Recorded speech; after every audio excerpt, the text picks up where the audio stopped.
Hello, how are you? Welcome to Critical Moves of Telesur. Today we're going to be talking about a gas project and the government of Canada. There is a conflict here. What are the elements around this conflict? Let's analyze this.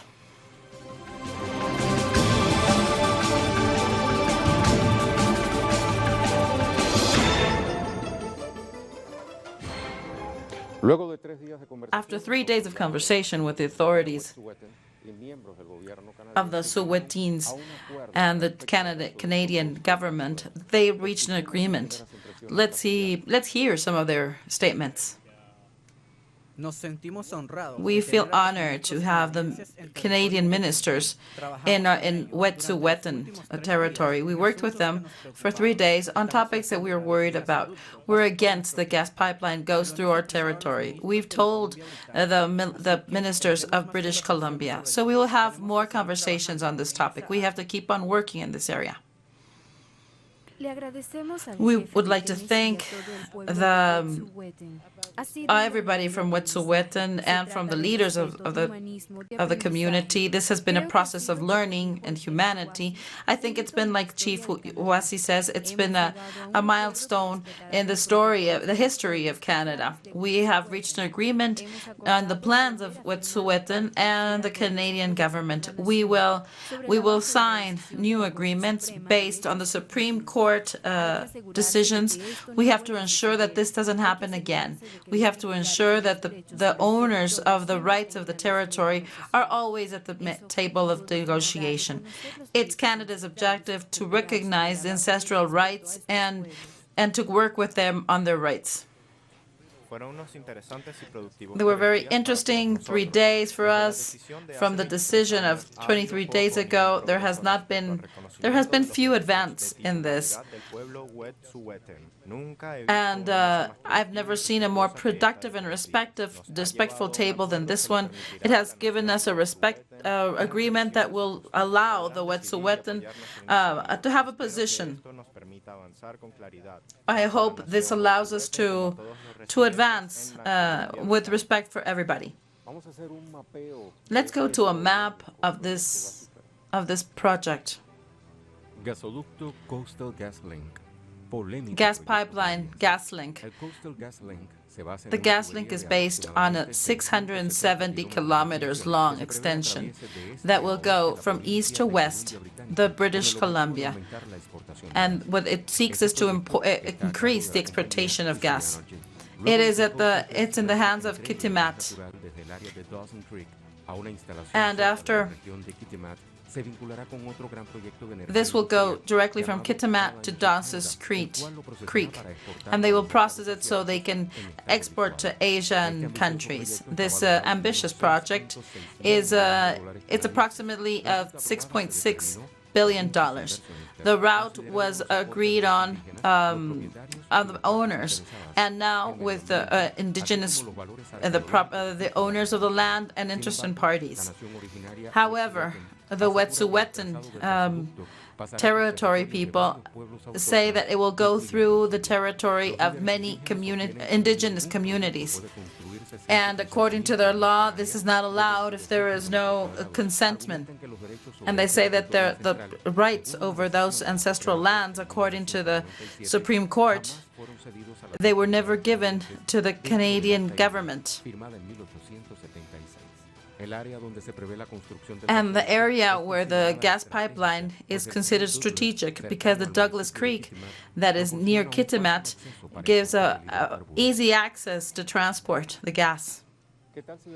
How about if we see let's continue analyzing the topic. The Indian law was approved by the Canadian Parliament in 1876, and it is still current now. The main objective is to define the interaction between the Aboriginal communities and the Canadian government. Since the beginning, it speaks about education, use of land, Indian reservations, The first version established that how the reserves and the Aboriginal communities can operate, and it defines how to define Indian movements and communities, the reserves that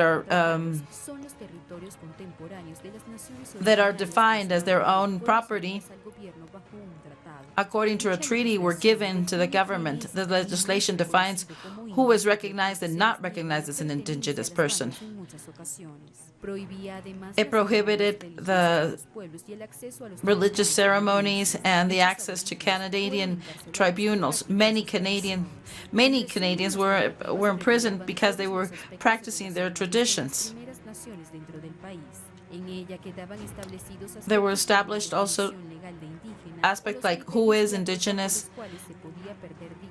and how you could lose such a status. And it could be the wedding of a indigenous lady with a non-indigenous person, or if you acquired a university title. Other aspects that later changed were that you could take away the title of indigenous whenever the government thought so. And they limited the use of the land too. It also regulated the second key element. This is where they were supposed to be reserved, and they obligated families to send small children to schools that were Christian and that were basically white. When they got there, they gave them numbers and stripped them away from their clothes and tradition. They were not allowed to use their clothes, and they had lost all contact with their family. These were real centers of torture because there were sexual abuse, medical experiments, and torture in general. These existed for 100 years. Apparently 75% of the young and teenage people went through these agencies. These came with a long line of abuse. More than 4,000 ladies were assassinated of the indigenous community in the last 4 decades. The risk of being kidnapped and raped and assassinated is much higher than the European descent people in Canada. Most of these crimes are left unpunished.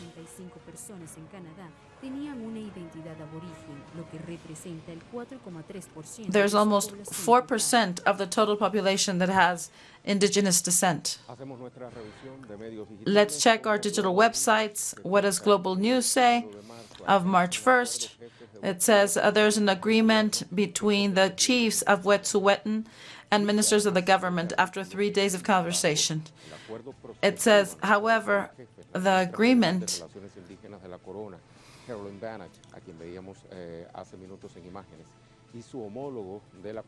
and here we have the Minister of Foreign Relationships of the Crown, Karen Bennett, says that on Sunday that there had reached an agreement with the chiefs of the Wet'suwet'en, according to the dispute of the GasLink coastal gas pipeline. There have been some agreements that have been reached on the rights of the lands and the title of the chief of the Wet'suwet'en, and this put an end to several days of negotiations in the north of the British Columbia. However, this dispute has not set clear what lands belong to the Wet'suwet'en and which don't. In a news press conference, the gas pipeline company says that the GasLink will be ready by 2023, but they think that the conclusion of the conversation is positive. Just recently, the Office of Environmental Evaluation asked the company of GasLink to consult the Wet'suwet'en and about the plans so they can go forth with one of the conditions in the environmental certificate. Apparently, this will take like 30 days.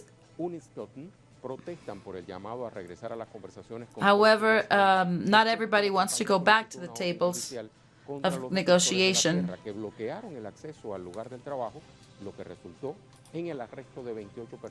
And there were even people detained because of the protests. They said that there are more agreements to be done.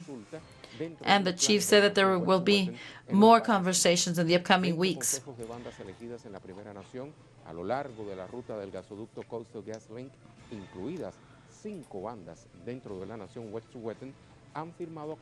There have been some conversations between the communities, and what they say is that some people have signed, but they only pertain their own lands. Another website, our own Telesur, of February 21st. Canada, GasLink coastal dispute, and the chief of Wet'suwet'en. This goes in depth to the context of what happens in this polemic gas pipeline.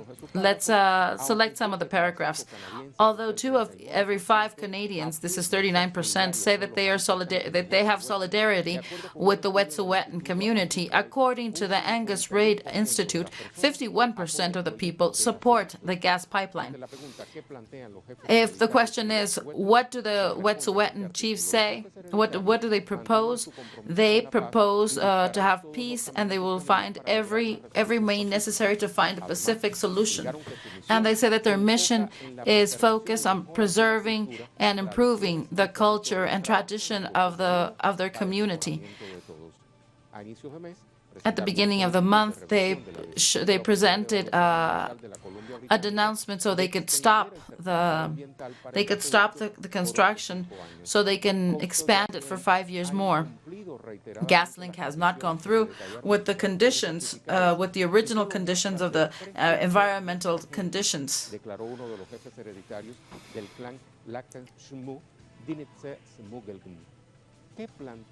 What does GasLink propose? In an open letter, the president of GasLink said that ever since 2012, the company has worked with the communities to learn from them and emphasize that their values be respected and protected. From the beginning, we were decided to ensure that the communities and the residents, the companies, and the workers of all of the North be benefited by our project. The CEO was frustrated because he was not able to sit down with the chief of the Wet'suwet'en, and he thinks that they could have found together a way to work together. What is the position of the Canadian government? Ever since the beginning of the situation, the government has worked comprehensively with the authorities of these regions and the leaders of the communities. I would like to suggest that you read an article that appears in El Orden Mundial of January 24th of this year, the indigenous rights, and this is still pending in the Canadian legislation. This was written by Lorena Muñoz, and it's called Canada has been pending this subject about the rights of the indigenous population. For apparently 160 years, the relationship between the British Crown and the American laws were marked by genocide of the culture. And there was even prohibition of the use of their culture, religion, language, and this was possible because of 2 elements. One, the law of indigenous affairs, of which we spoke about, and the residences that the children had to go to. The commission of 2008 that were supposed to investigate these residences spoke in the reports about the terrible hygiene conditions of the residency was too complex because of the abuse and lacks that they had suffered. This opened a generational breach and marked all of those who had passed through these centers. And this, in part, explains the high number of suicides of the indigenous community in Canada. And there's also problems of racism in the society of Canada that was also furthered by the residents, and they were not able to resolve, and they only went further with more problems. There are many people that have been disappeared, and in British Columbia, many people have been kidnapped and disappeared. Concretely, in Highway 16, that is called the route of the tears. Many people have appeared dead, and everybody points as the police of Canada. The relationship between the police and the indigenous community are complex because of the marks that have been left by the residents' system. The police were those who were in charge of taking the children from their families and taking them back to these institutions.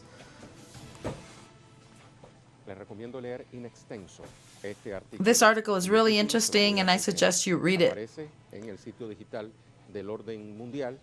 This is in Orden Mundial, and it's called Indigenous Rights. This was written by Lorena Muñoz. Let's go to our pause, and remember, you can participate with us through our question of the day. The construction of the Coastal Link gas pipeline has provoked several protests among the indigenous communities in Canada. Authorities and leaders of these indigenous communities have sit down to speak. Does this do away with all of the historic abuses?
The original communities of Wet'suwet'en feels that there has been an invasion on their territory on behalf of the Canadian government.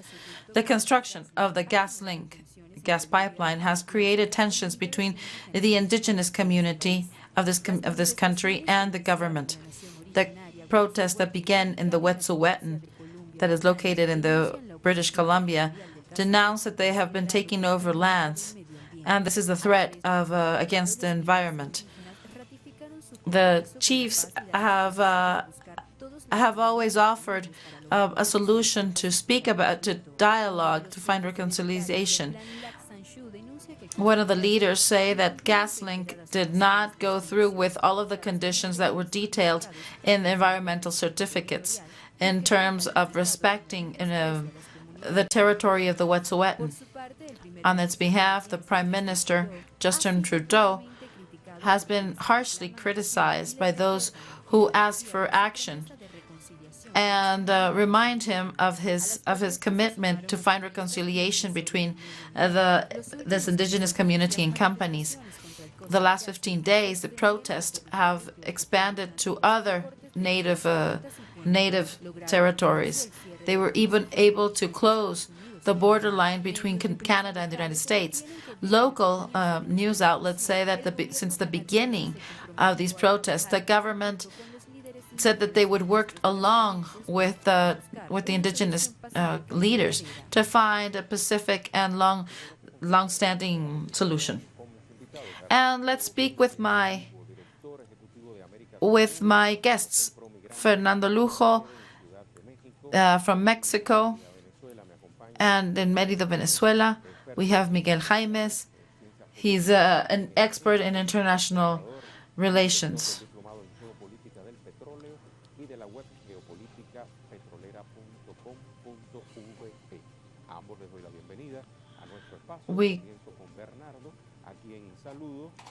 I want to thank both of my guests.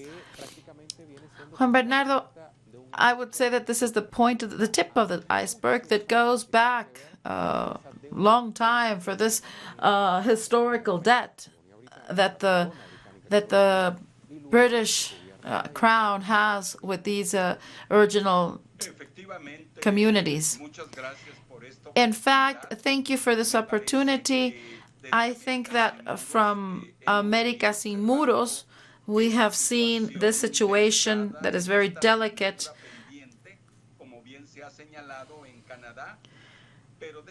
But let me tell you that at the worldwide scale, a great part of the countries, including Brazil, Mexico, United States, also have debts with the originary communities. In 1989, there was an agreement of the OIT, and only 23 countries have signed. Canada and the United States have not subscribed it. So this problem that has also presented in other provinces of Canada, like Quebec,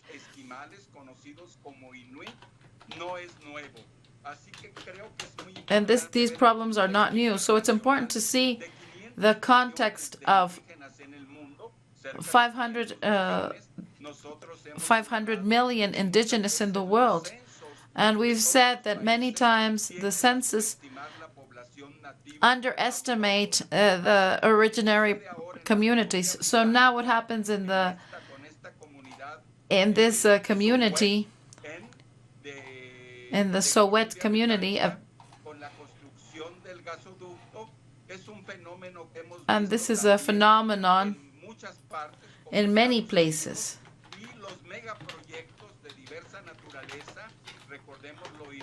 And let's not forget Hydro-Quebec and the conflicts that they had with the indigenous communities in the province of Quebec.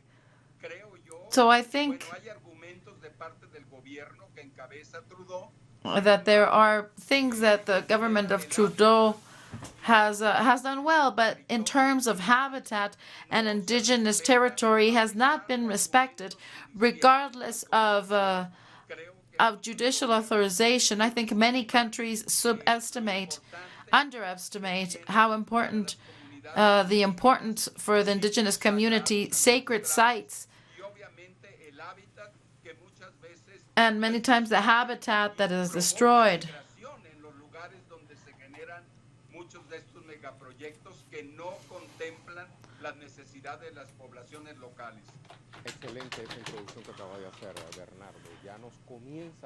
Now thank you. We are now beginning with the context. Let's invite Miguel Jaimes. We see that now the problem is this gas pipeline. Both the companies as well as the Canadian government say that they can't understand why these protests of these originary communities, because through the gas pipeline there would be eliminating the practice of fracking, this process of gas that would be more green production. What is your opinion?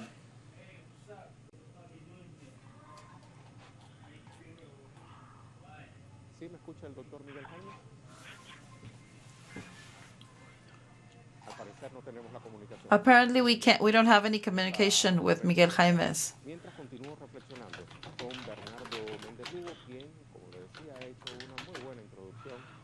al contexto en que se desarrollan estos hechos. Incluso, Bernardo, independientemente de que usted And Bernardo, más sobre la parte de los migrantes en esta área de fiscalización, regardless of what's going on, I would like to know your criteria alegatos in terms of these arguments that the Canadian government shows and with which they sit at the table.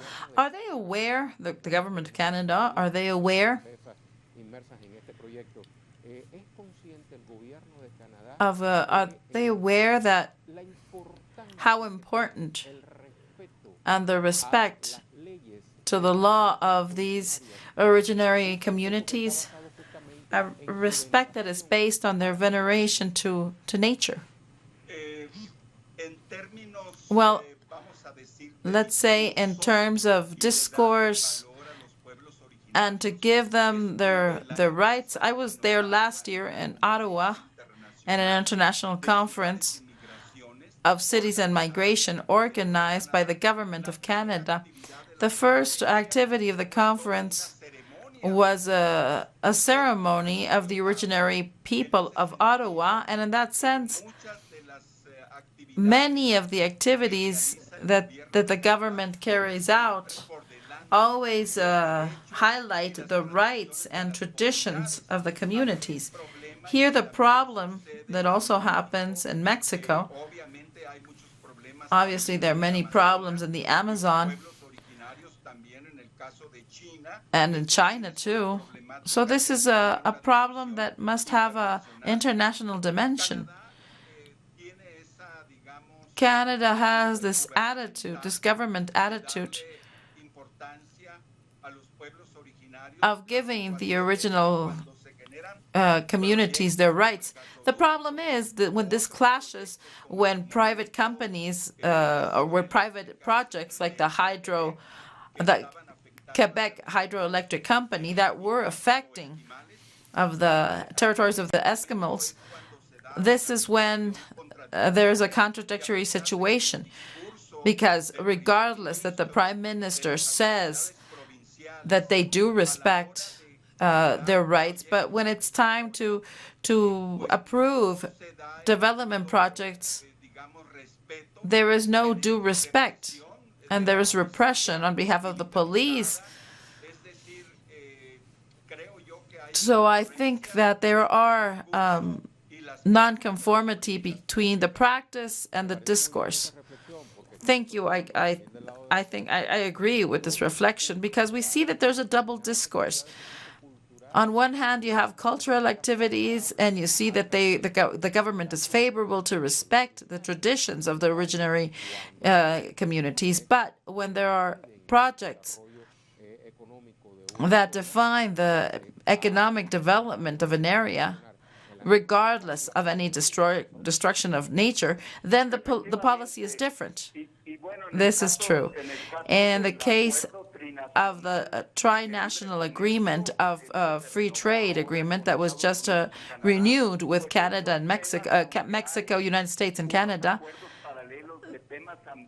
there are some parallel agreements on environment. However, at the end of the day, let's not forget that the originary communities are closed down in reserves and reservations. So they're in Latin America and in Central America and in Mexico, more than 20% of the migration is of indigenous groups.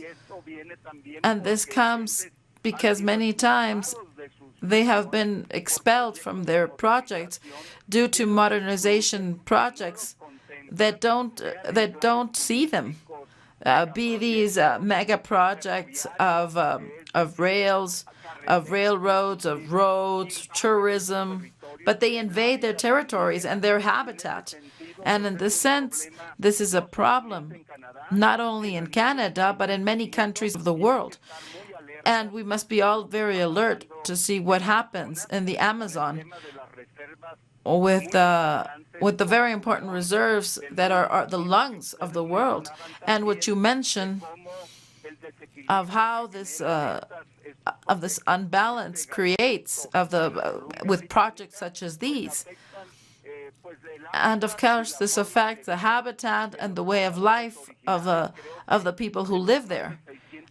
I think that in more than the 670 kilometers, at least 1/3 goes through sacred territory of the Sowetan. Thank you, Bernardo. Please stay on the line. I think I have Miguel Jaimes once again on the phone. Miguel, we were speaking about the effect that these protests have caused. Miguel, we were speaking with Bernardo about the effects on nature, the construction of these mega projects. In this case, the Coastal GasLink. As the expert you are, I would like to ask,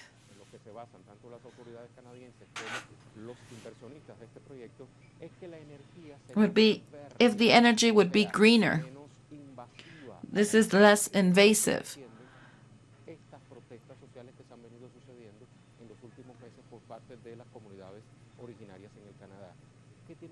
What can you say in this respect? Well, every time that Canada wants to push forward the construction of these gas lines, then we have to speak about the environmental aspects. This is not the first time they try. They have constructed several gas lines to the United States. Now there's a very interesting aspect in Canada, which is the Alberta zone,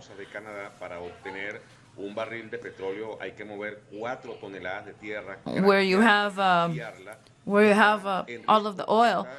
This zone is at risk because the results are not as good as they thought. That is why Canada is going to parts of where there's snow, and of course this goes against the environmental protection.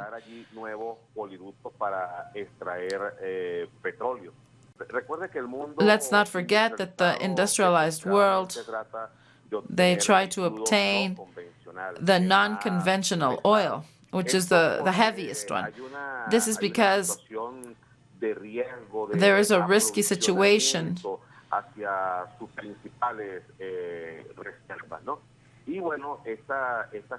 And this situation puts at risk what Canada is trying to push forward.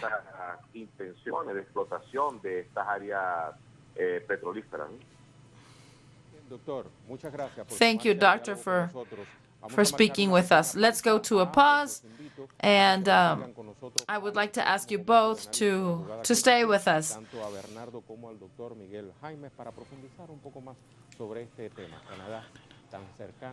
Canada is so close to us, and sometimes we see that it's so distant. We don't understand very well everything that's going on. Many times we think that the North Americans, when speaking of U.S., here's our question. The construction of the Coastal GasLink has provoked many protests of the originary communities in Canada. Authorities of the government and indigenous leaders have sat down to dialogue. Do you think this is going to do away with years of social injustice?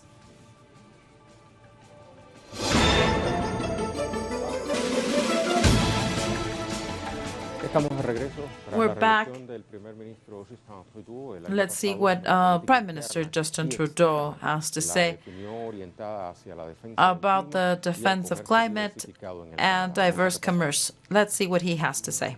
One of the main challenges of Justin Trudeau's presidency has been to manage the confrontation of the regions in Canada. The Prime Minister promised to push forward to the fight against the against the damages to the environment. However, he did not go through it when he approved a gas pipeline, and this threatened many communities. To this, since since February, the GasLink Coastal project has also caused many protests because the originary communities consider this is a threat against environment.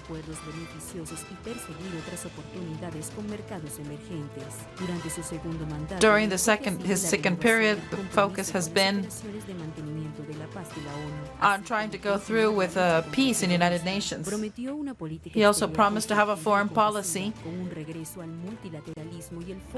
that has a multipolar vision, as well as a focus on the environment. According to analysts, the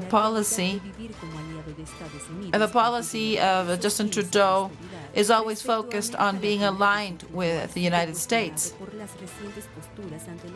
He has been very much questioned about his postures about the regional problems, and he is against the government of Venezuela and Bolivia. However, with Cuba, his stance is against the blockade. A large delegation visited Cuba, and this makes the first resource of tourists.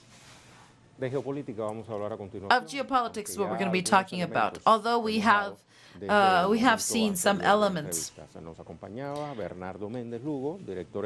We had Bernardo Méndez Lugo from the pro-migrant organization, and Miguel Jaimes. He's an expert on geopolitics,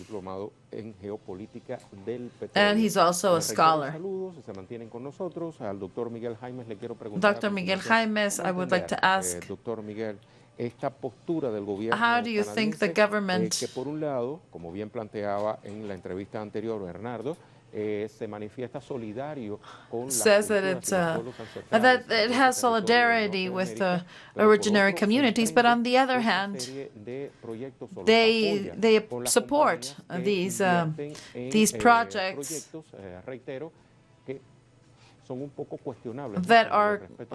that don't respect the environment. So this is opposite of what Justin Trudeau has said. Well, in fact, the Canadian government has two discourses regarding the environment. It's very clear that their interests in the region are energy. This is to extract energy. Let's not forget that in this gas pipeline, many important banks of the world are involved, and they've been able to put lots of money. And this makes it have a commitment to this project. And of course, this does away with any commitment with the originary communities.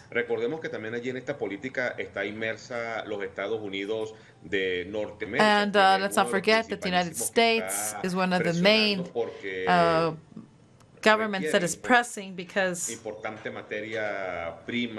they demand raw material of oil. Well, very important that you mentioned this, because so far what we've seen on the news articles is that this gas pipeline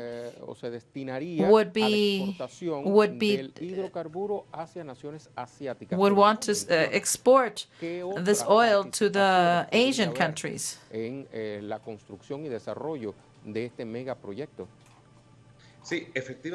Well, in fact, everything points that most of this production will go directly to North America.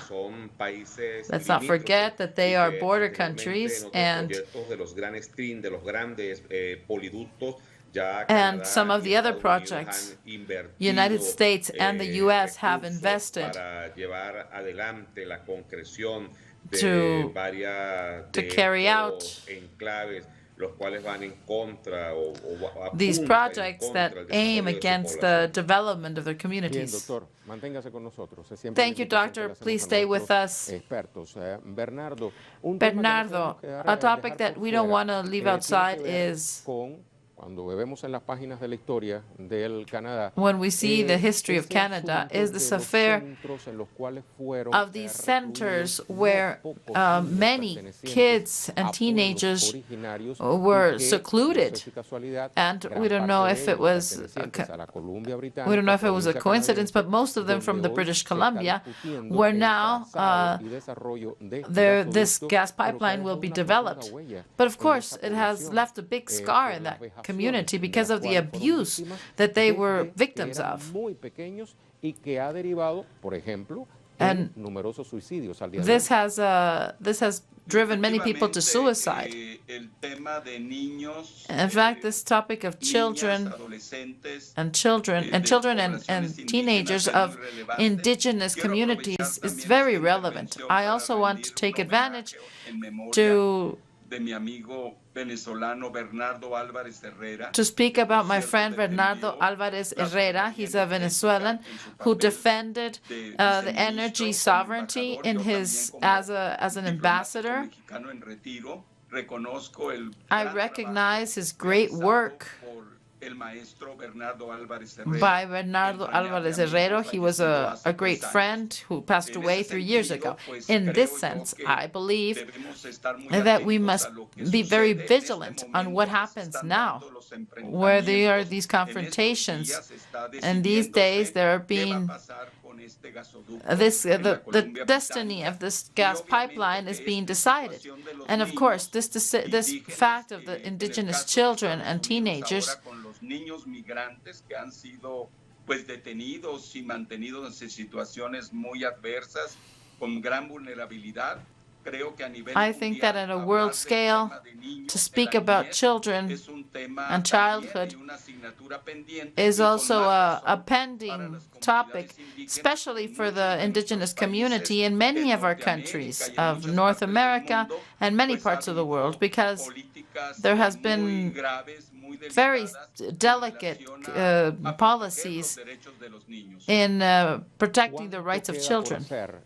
What is left to be done, not only in Canada? Let's go beyond the border. Let's speak about internationally. Well, in fact, this is a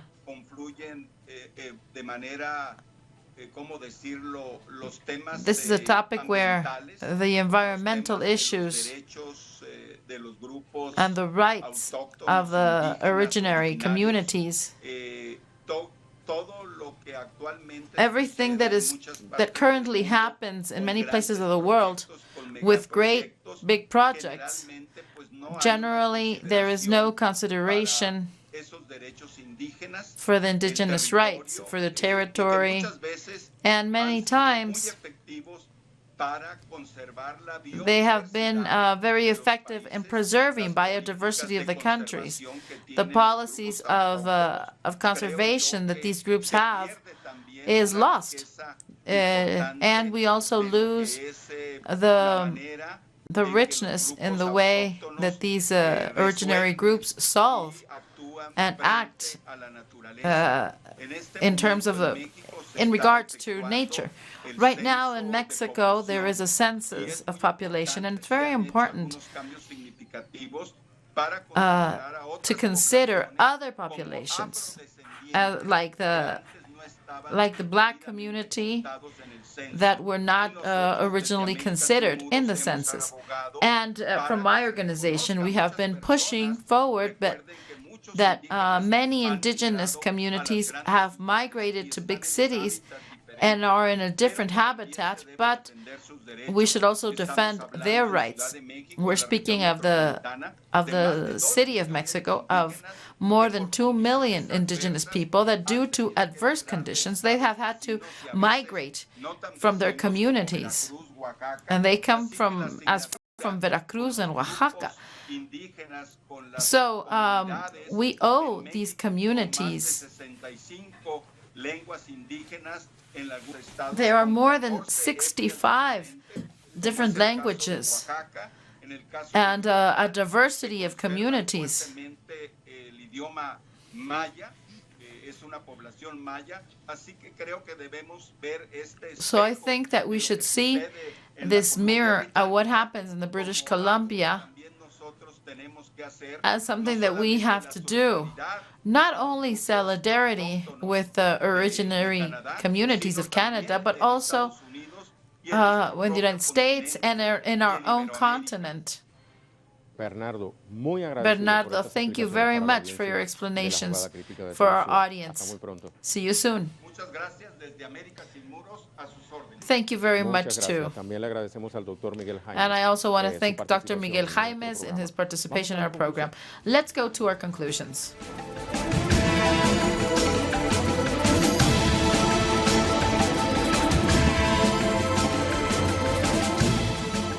Este conflicto entre el pueblo This wet'suwet'en conflict between the Wet'suwet'en people and the government of Canada hacia el avance del proyecto Coastal GasLink has detained the